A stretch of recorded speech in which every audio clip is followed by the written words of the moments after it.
Alright, boys, today we got something a little bit out of the normal. Coach Greg made a freaking video on me, which is pretty exciting.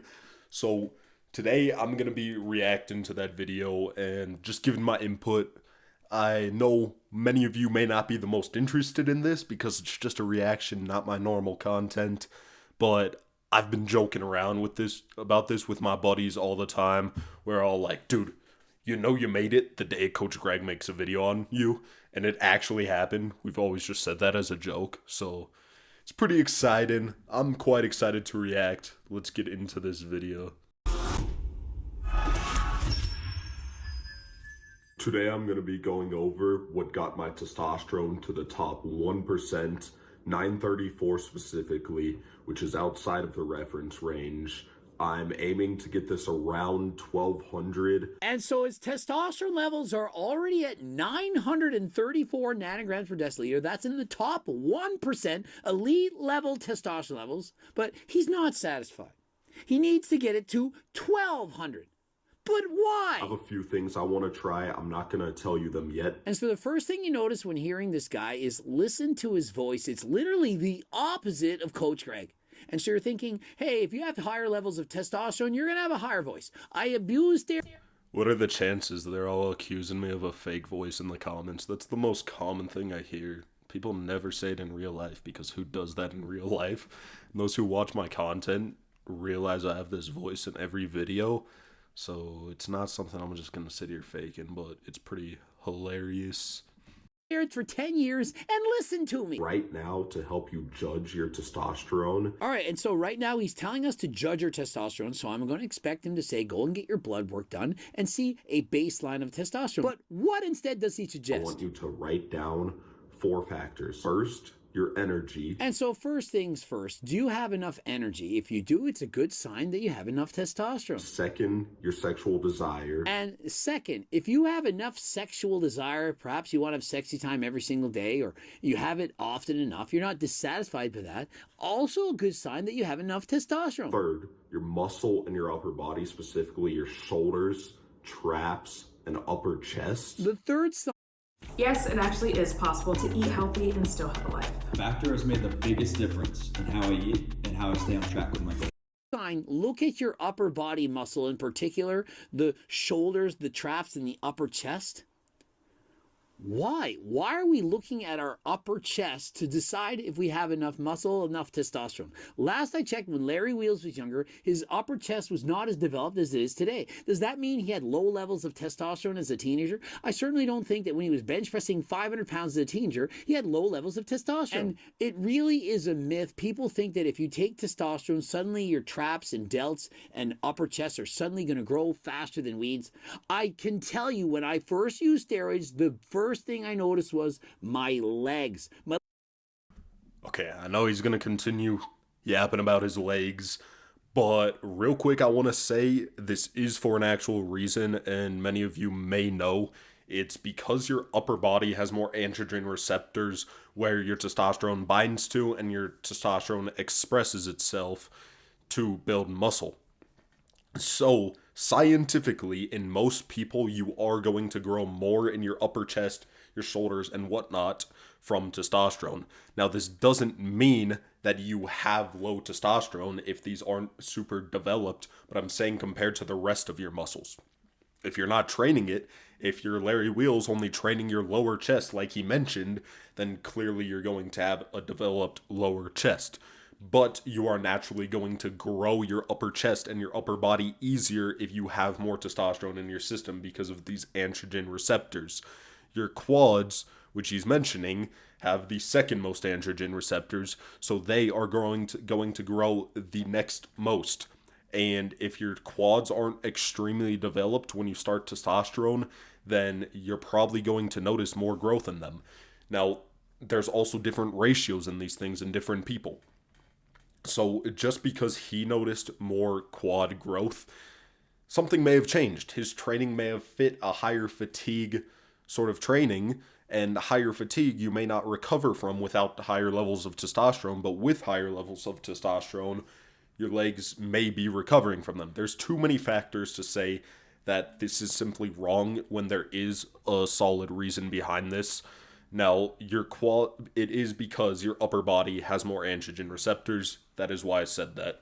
My legs above everything made tremendous improvements. My quads, hamstrings, calves, everything got bigger and leaner in comparison to the rest of my physique. And so for me, no, when I used steroids, it wasn't shoulders and traps and upper chest that was noticeable. It was in fact my legs. And then fourth, how much do you like working hard? And fourth, a great point, do you enjoy pushing yourself? Because higher levels of testosterone are conducive to making effort feel better. If you're training harder than last time, you actually enjoy it more when you're on testosterone. This is an obvious sign of testosterone. If you have higher levels of testosterone, it feels better to push yourself hard. And when you have lower levels of testosterone, it feels worse. Just because you don't feel like training hard doesn't mean you don't have high levels of testosterone. You might just be unmotivated. You might not like what you're doing. For example, when I was in high school, I did not like studying history. I did not like memorization. And so just because I didn't like studying history, because I didn't enjoy it, didn't mean I have low levels of testosterone. But ask me to go for a run, a swim, a bike, I could train for hours. And so one thing we need to consider is that we don't just want higher levels of testosterone to build more muscle. There are many other factors. For example, le joie de vivre, enjoyment from life, enjoying putting in effort, whether it's exercise or studying or simply going about our daily chores. If you have higher levels of testosterone, perhaps even if it's only 1 or 200 nanograms per deciliter, and you were previously too low, it's going to feel much better to be alive. Most people think testosterone is mostly genetic, and while genetics do play a role, testosterone did not used to be a thing that was low. How does he know this? Where does the data come from? Is he studying a meta-analysis on caveman testosterone levels? Because you can't just say, oh, but back then it was this. We simply don't have the long-term epidemiological data to draw from. And also, the testing that was done in 1920s, 30s, 40s, 50s, those tests were not as accurate as those today.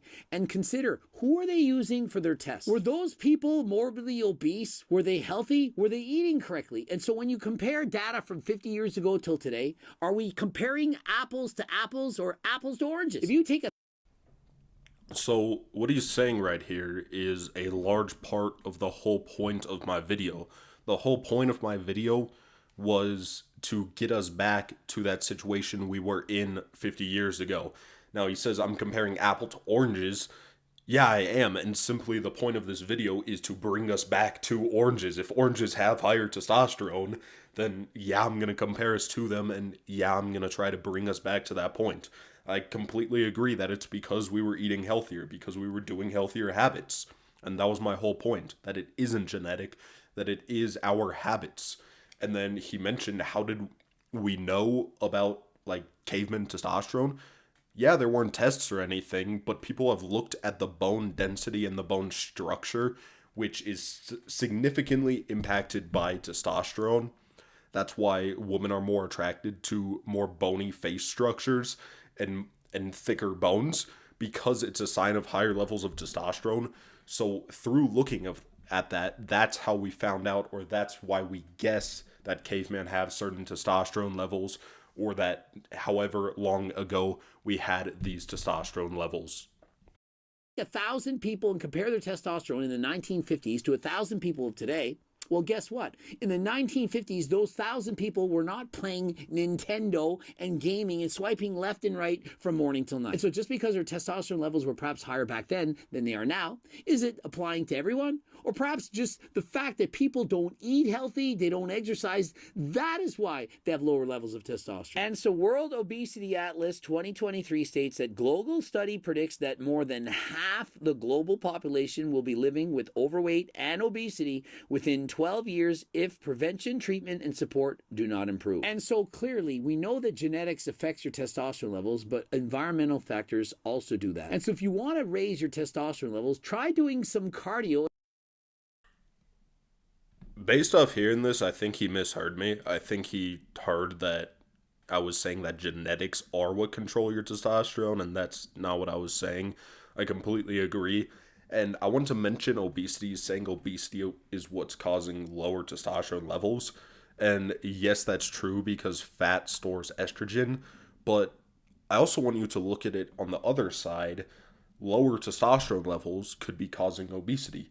If you are healthy, but you're not doing all the other activities to improve your testosterone levels, and they are plummeting as you age because of whatever activities you are doing, then clearly your testosterone is going to go down, and lower testosterone is associated with obesity. Lower testosterone is going to make you build less muscle mass. It's going to make you lazier, and it's going to make you eat more unhealthy because you're not willing to do the hard work as much, as we said earlier.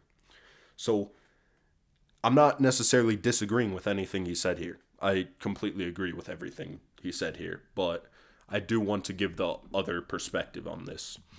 And try not being morbidly obese. Test has dropped by around 50% since 1950. The average testosterone used to be my score right now. I don't know if I'm going to go with that. The average score in 1950 was in the 900s, and now it's much lower. Is this true? Is it false? What people were used in the studies? Were they only testing fit men? Were they studying people who were perhaps sick? Consider that with modern technology, many infants who would have died at an early age are now living beyond that age. And so are we drawing from the same groups of clients? Think of it. If you were born 100 years ago, for example, the chance of you making it to your teen years or in your 20s was a lot lower. You died of certain illnesses, diseases, and perhaps people with those illnesses had lower levels of testosterone. So again, you need to compare apples to apples. I'm not going to be covering the basic stuff you hear every day, like don't drink, work out, get your sleep. And so he says he's not going to cover the main things that you need to hear about. For example, work out, get enough sleep, don't drink alcohol, don't abuse recreational drugs. Why aren't we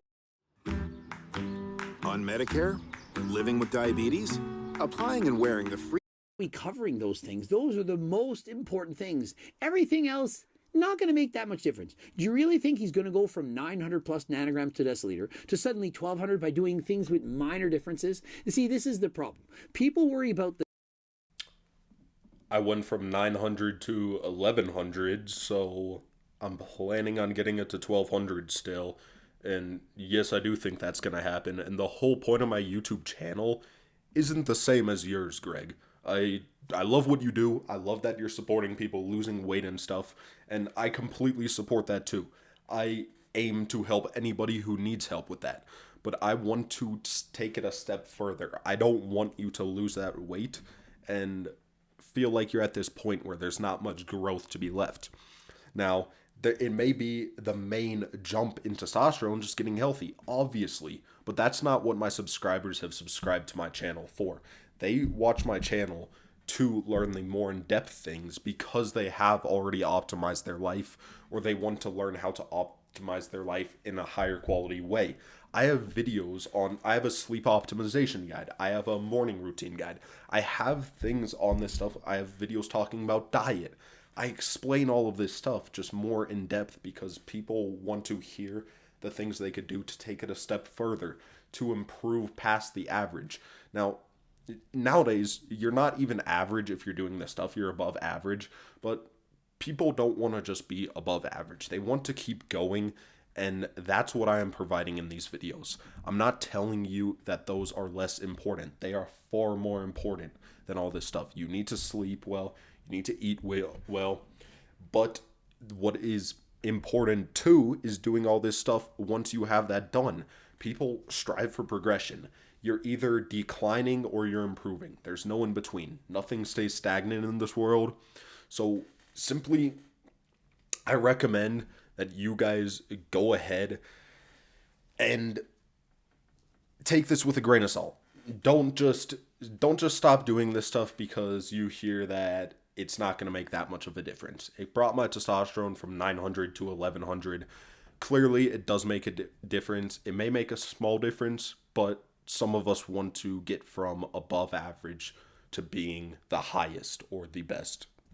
The 10% rather than the 90%. You're going to focus on all these small minor details that are going to basically do nothing. Perhaps you'll go from 924 nanograms a deciliter to 925. Is that going to make a difference? No. Worry about your sleep. Worry about your exercise, reducing stress, about taking in proper vitamins, minerals, having a healthy diet. I also wanted to say testosterone doesn't just have physical benefits. A lot of it is the cognitive benefits, making you more productive, making you work towards a better future. And so, absolutely, higher levels of testosterone, it's not just about the physical, but the mental as well. Think of it, you can think more clearly, you're more focused, your effort feels better, you want to work harder. These are clearly very beneficial. So Neanderthals were our primal ancestors. Okay. I was corrected pretty quickly on this, and I realized I was wrong here. Only a portion of the population have Neanderthal in them, so they are not all of our primal ancestors. They are only some of ours. But my point remains. My point was that we had higher testosterone back then. This wasn't just Neanderthals. This was people back then in general. They had a more dense bone structure and a more masculinized bone structure, signaling a higher testosterone level. But yes, I was completely wrong here. I'll completely admit that. I'm not going to deny that. And their testosterone used to be between 1,500 and 2,000. And so primal ancestors, their testosterone levels were between 1,500 and 2,000. Is this guy, in fact, Jeff Goldblum? Was he, in fact, making a next version of Jurassic Park, the caveman edition, where they're going to reinstall cavemen with testosterone levels of 2,000 nanograms per deciliter? This is ridiculous. And a common misconception is today we are healthier than our ancestors. We're really not actually any healthier. They were much healthier. They felt much better. And so, to me, that is debatable. And so, your ancestors with no doctors and no dentists who had to literally pull out their teeth and didn't have any surgeries, didn't have any medications, no Tylenol 3s in case you were sick, no surgeries. No, they felt way better. Yet, when they got sick, what did they do? If they got stabbed, did they go to the hospital and perhaps get surgery to get better? Greg, I said they felt better, not that they had it better. I didn't say I'd rather be a damn caveman. I said they felt better. You could feel better and not have it better. That's like saying that people in Africa can't feel better than the obese person who's 500 pounds here. Clearly, the person in Africa, despite them having lower levels of technology, they're going to feel better than the person who's 500 pounds here. They're going to have a better life. I'm saying you feel better, not that you had it better. Or did they just die? And so I'm not going to debate quality of life. You can debate me if you want. I would argue that having a roof over your head and a bed to sleep on and perhaps a heater, a stove to cook your food is better than freezing to death in the winter, day in and day out. But hey, maybe they had it better. First, I want to talk about I'd sunlight. agree. You can imagine our ancestors stepping outside of a cave and being in the sunlight first thing in the morning.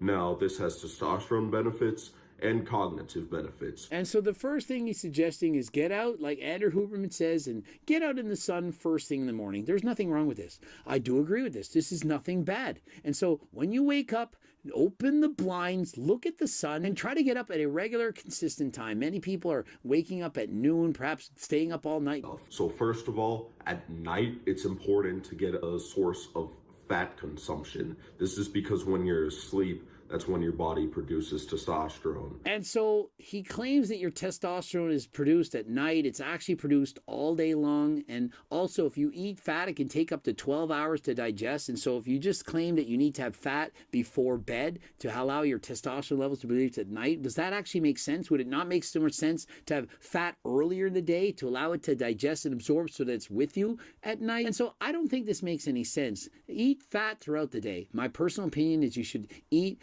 3 to 5 meals a day. Healthy fat should be included in each and every meal if possible, but if not, hey, the more often, the better. And so here's the reality. Everyone says something different. People are like,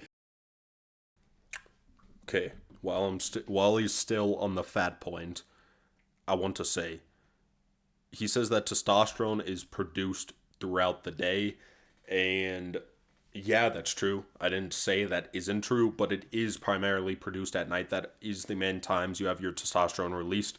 That's why you can't have your testosterone tested later than 8 a.m. That's why they tell you to test it in the morning, because it is lower later in the day. It's more inconsistent because it's not getting constantly released. You're not having those big releases. And fat digestion, well, fair point. But I still think you should consume some fat at night because you are going to be waking up in the morning. Or no, not waking up in the morning. You're going to be having a release right before you wake up in the morning. Don't have carbs in the morning. Just have fats and protein. You'll think better. Only have fats at night. Only eat carbs at night. Carb backloading. Carb up, carb down. Carb load. Don't eat this. Don't feed the gremlins after midnight. What are you going to do? I'll tell you what to do. Just eat healthy. This is not going to make any difference. Just eat healthy. Studies were done on people with high fat compared to normal fat, and just by increasing your fat intake, their testosterone was increased by 30 nanograms a deciliter. And so there you have it. If you don't have any fat in your diet, you're not eating enough fat versus eating plenty of fat, 30 nanograms per deciliter. So what is my advice? Don't cut out all healthy fats. Have enough fats. I think this is obvious. I think No, the study was saying that an average fat intake versus a high fat intake, not a low fat intake, we're not getting enough fats. I think everyone knows this. Don't just eat one macronutrient. Don't just eat protein. Don't just eat fat. Don't just eat carbs. Have a mix of everything. You know what is much easier than listening to all this advice? You can do this, do that. Wake up in the night. Eat fat here, eat fat there. G-test. You know what's so... Here, guys, G-test. Screw all the fat. When you guys could have G-test. It was so much more enjoyable, and life was great 15,000 years ago. Perhaps, sure, but could it not have been better? Remember, we as a species have evolved. We've evolved to make our lives better and or easier. And so what did the caveman do? The caveman sought to be the best versions of themselves. And what did those cavemen become? Me and you. That's what they became. That is what they wanted. They worked their asses off to have... Agreed, Greg. More supplement sponsorships. We had it better. Or we felt better, not that we had it better. And so his next tip is stay away from processed foods. I think everyone can agree with me that we shouldn't overdo processed foods. Obviously, I'm not telling you to stop eating anything processed and never have it again, but remember, everything in moderation. Sugar is another thing that's really bad for your testosterone. When people consume sugar, their testosterone drops by 25%. I'm going to have to disagree. Just because you're having sugar, your testosterone's dropping by 25%, and even if it is it being sustained? Is it going to be lowered for the rest of your life? If I'm in a bike race and I'm racing harder than last time, and I just burn off 1,000 calories in an hour, and I have another hill to climb, and if somebody says, here's some sugar, or here's some fiber, here's a salad, I'm eating the sugar. Give me the freaking chemical-filled candy bar because I need some energy to get up that hill. And so technically in the literature, what sugar does is it decreases your SHBG, sex hormone binding globulin, which increases your free testosterone. And so just because this guy says don't eat sugar because the study said so, doesn't mean that eating sugar is ruining your life. It all depends on when and how much. If you're an athlete, I'm telling you it's okay to have sugar. Do you really think that eating strawberries would...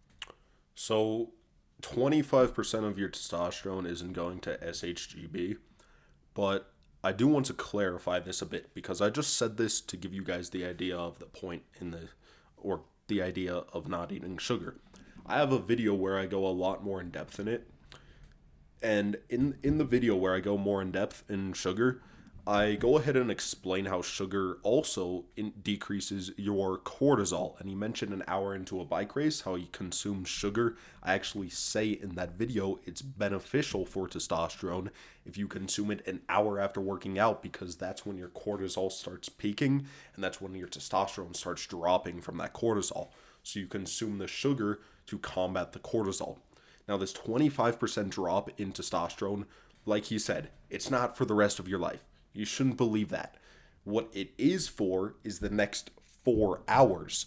And if you hear about people taking steroids and having way better gym gains, it's not because they have an insane testosterone level for a moment. It's because their testosterone levels are more consistent.